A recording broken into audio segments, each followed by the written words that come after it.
Salam jumpa pemirsa, bagaimana kabar Anda hari ini?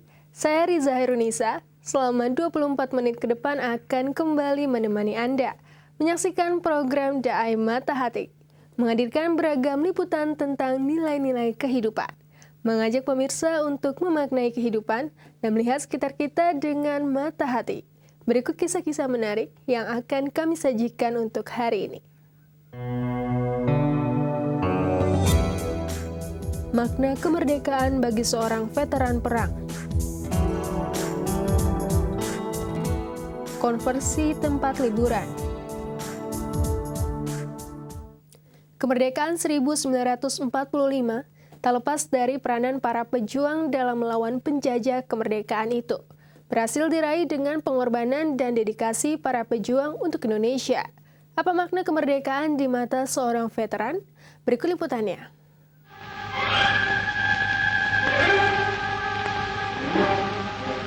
Tanggal 8 bulan 12 tahun 2601 ialah waktu Dai Nippon mengangkat senjata untuk memperbaiki nasib bangsa Asia Timur Raya.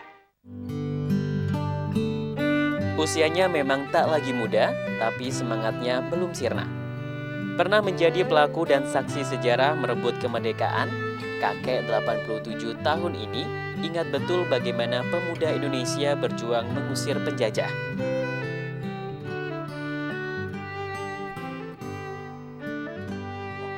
Bergabung bersama Barisan Keamanan Rakyat, Legino bersemangat menceritakan pengalamannya melawan penjajah yang hanya bersenjatakan bambu runcing.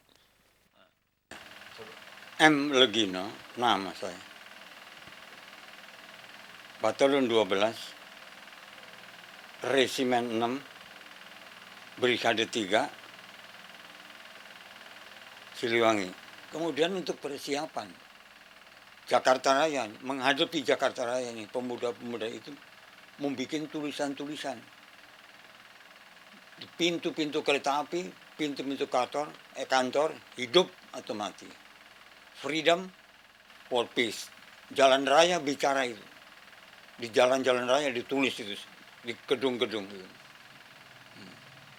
Di mana ditulis itu, yang sangat mengesan itu, hidup atau mati.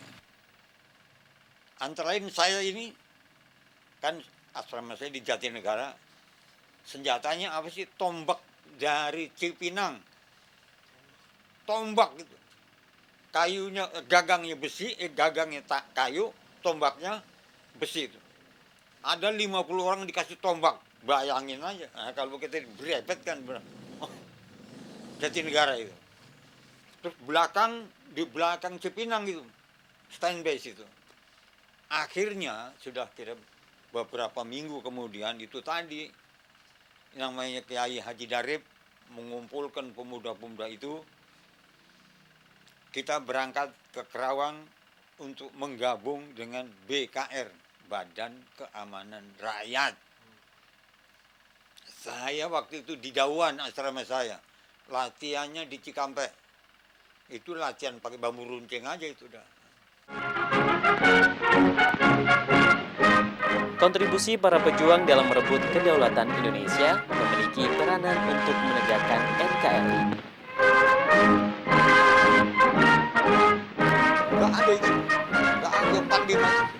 Semua itu bergerak untuk mempertahankan. Jadi Panglima itu masih pure, masih asli perjuangan itu, dedikasi. Baik di Jawa Tengah ataupun di Jawa Barat. Kecuali Jawa Barat nih ya, ada gerombolan Kartosuwiryo. Kalau itu udah 47 kemari, kalau 45 itu sudah masih hebat itu. Jadi 45 itu justru itu loh, sumbernya itu 45. Itu.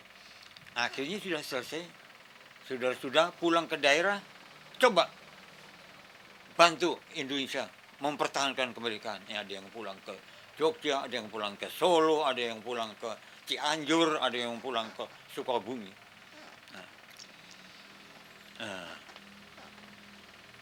Wah, waktu itu saya tuh rasanya ketemu Bung Karno itu udah luar biasa saya. Luar biasa ini. Kemerdekaan sebuah bangsa yang sesungguhnya hanya bisa tercapai ketika setiap anak bangsa mampu menghargai sejarah dan memerdekakan dirinya dalam arti yang sebenarnya. Bung Karno memang sudah pernah mengatakan begini.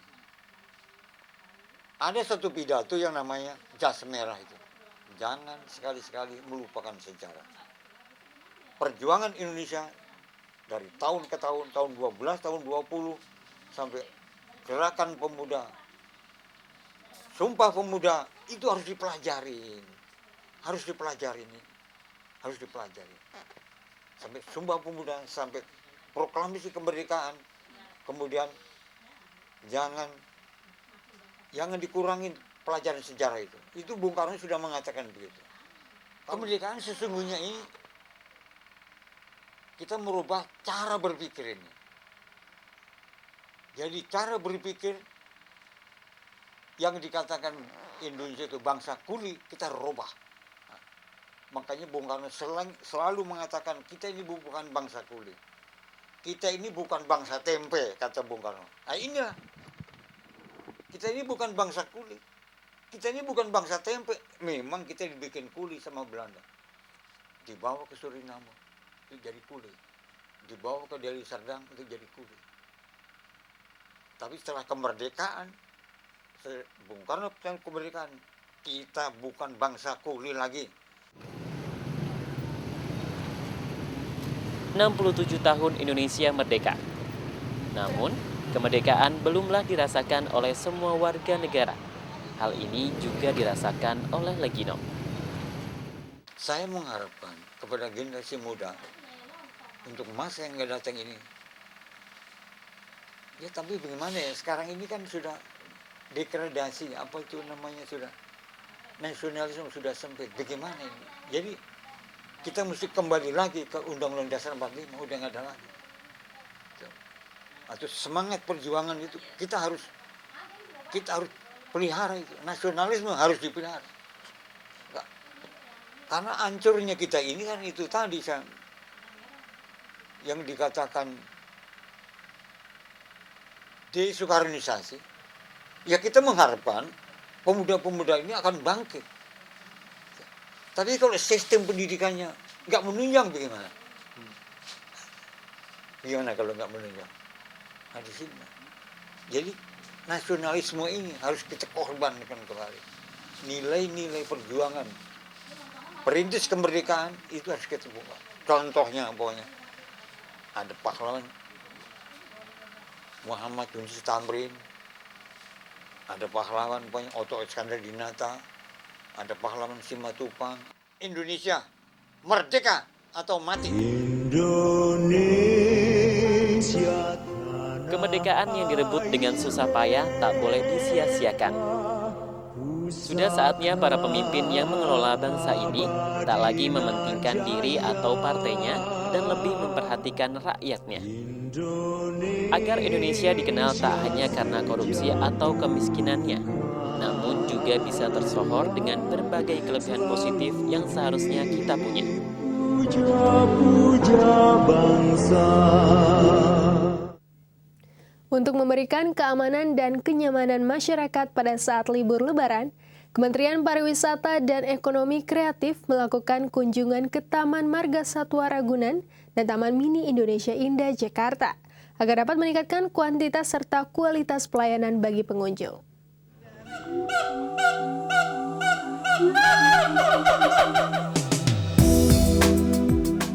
Dalam konversi Kementerian Pariwisata dan Ekonomi Kreatif ke Taman Marga Satwa Ragunan dan Taman Mini Indonesia Indah Jakarta dalam mengantisipasi lonjakan pengunjung pada hari libur Lebaran diperoleh sejumlah revisi, baik peningkatan pelayanan serta peningkatan keamanan bagi pengunjung.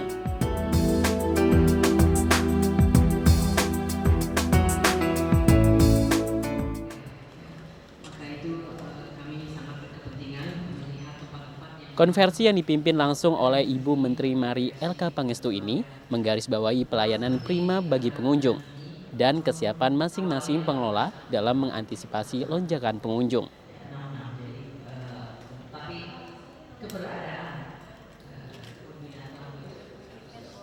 Sehingga kita datang ke sini untuk mengecek persiapan dan antisipasi, baik dari segi koordinasi untuk pengamanan dan juga menghindari kemacetan lalu lintas, dan juga kesiapan tempat ini untuk menampung sejumlah orang yang akan meningkat itu.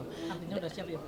Sudah siap karena toh ini terjadi dari tahun ke tahun, dan yang berita yang menggembirakan ya dari tahun ke tahun meningkat ya. Bahkan di Ragunan itu meningkatnya hampir 42% kalau kita lihat angka tahun ini ya. Dan untuk mereka kunjungan saat Lebaran itu 2 kali lebih tinggi daripada saat liburan sekolah. Mungkin Taman Mini juga serupa, dan Taman Mini juga tadi diceritakan banyak yang melakukan halal bihalal di sini.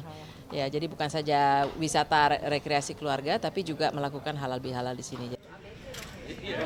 Pengelola TMR maupun Taman Mini Indonesia Indah merespon positif atas pentingnya penerapan Sabta Pesona, yakni aman, tertib, bersih, sejuk, indah, ramah aman, dan kenangan. Yang berarti tidak hanya rasa nyaman dan aman pada saat berlibur, tapi juga mendapatkan pengalaman bermanfaat.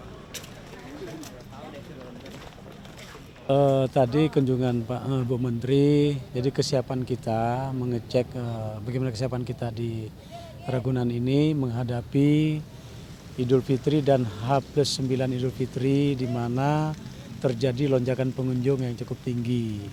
Nah, kami sudah mempersiapkan segalanya, baik aspek sarananya, pintu-pintu gerbangnya, kemudian pelayanan pengunjung, kemudian keamanannya, parkirnya, kebersihan, kami sudah siapkan semua, dan kami sudah koordinasikan dengan instansi terkait, terutama Polda Metro Jaya, Perhubungan, aparat kecamatan, kelurahan setempat.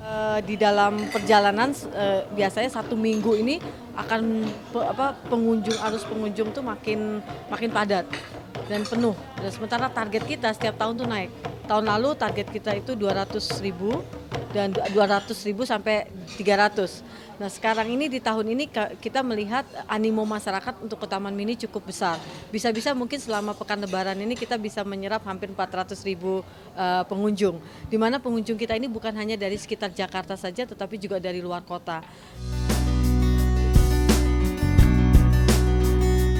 Keberadaan Taman Marga Satwa Ragunan dan Taman Mini Indonesia Indah sebagai destinasi rekreasi keluarga, khususnya pada saat libur Lebaran, patut ditingkatkan serta dipelihara secara merata, karena wisata sudah menjadi kebutuhan bagi setiap orang.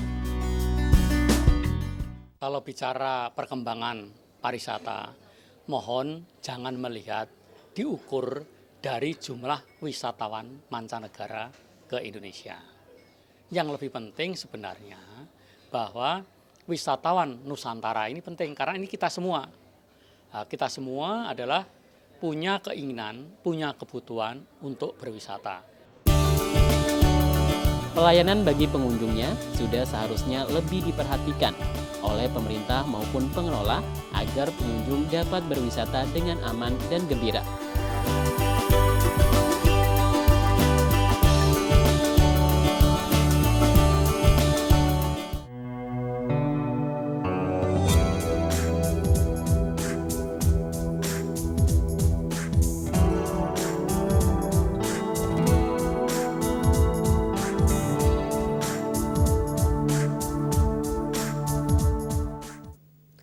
Pemutusan hubungan kerja atau PHK bukanlah akhir dari segalanya. Justru berawal dari PHK, sebuah usaha yang maju dan berkembang tercipta. Seperti yang dialami Epi Santoso. Berawal dari PHK yang dialaminya 10 tahun lalu, Epi merintis usaha pembuatan clutch bag atau tas genggam. Kini usahanya meluas ke seluruh Indonesia, bahkan luar negeri.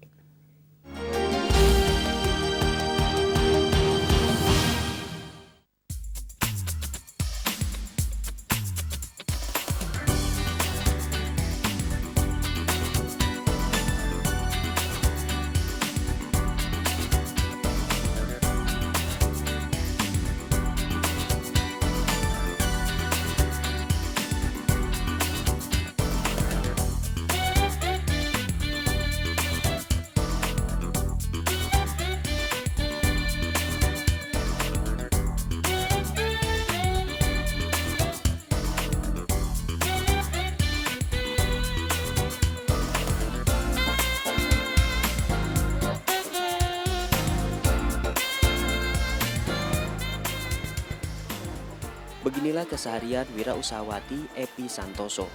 Berlokasi di rumah sekaligus tokonya di daerah Bintaro, Tangerang, Banten, Epi sibuk menerima pesanan dan mengawasi pengerjaan produk-produk yang dibuat para pegawainya.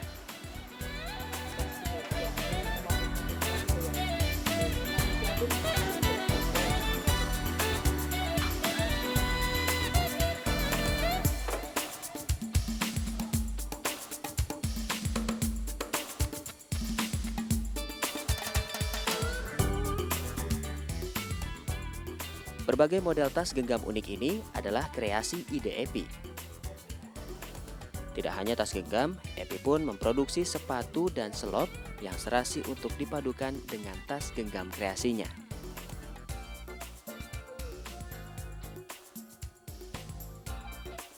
Namun siapa sangka, usaha yang dirintis perempuan berusia paruh baya ini berawal dari pemutusan hubungan kerja atau PHK yang dialaminya 10 tahun lalu. Setelah kejadian tersebut, Epi mulai melirik hobi menjahit yang digelutinya sejak muda dan mengubahnya menjadi peluang bisnis yang begitu menguntungkan. Ya, itu juga diantaranya. Jadi awalnya saya kenapa bisa memilih usaha ini ya karena satu hobi, nomor dua karena korban PHK. Nah, setelah itu saya mencari peluang usaha yang mungkin sesuai dengan bidang saya, hobi saya. Nah, saya memilih usaha seperti ini dan kebetulan usaha ini sangat langka, terutama di Bintaro ya, belum banyak sehingga banyak juga yang cocok dengan usaha saya seperti ini.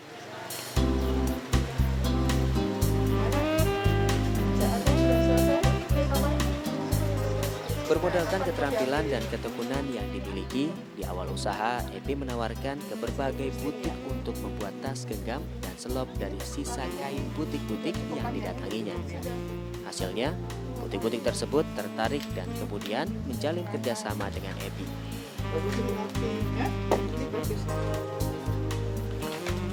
Seiring berjalannya waktu, keunikan dan orisinilitas ide-ide Epi pun ditingkatkan dalam bentuk inovasi-inovasi baru.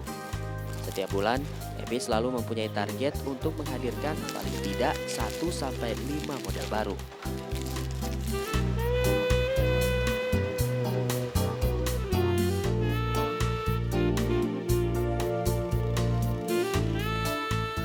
Berkat kegigihannya, usaha Epi yang diberi nama Elitas ini sudah berkembang ke seluruh Indonesia, bahkan hingga luar negeri seperti Malaysia, Singapura, Australia, dan Afrika. Tas genggam serta sepatu dan selop kreasi Epi dijual dengan harga yang relatif terjangkau. Sepasang tas genggam dan sepatu atau selop dijual Epi dengan harga berkisar Rp160.000 hingga Rp600.000. Jadi memang saya tidak terlalu mahal karena saya tahu bahwa kalau saya berhubungan dengan penjahit maka mereka juga masih mengambil untung. Untuk yang membawa label sendiri mereka juga mau menjual lagi, di situ saya memberikan space untuk mereka mendapatkan keuntungan kembali. Jadi buat saya kerjasama saling mendukung itu lebih baik daripada kita hanya memberikan untung diri kita sendiri. Jadi saya mengutamakan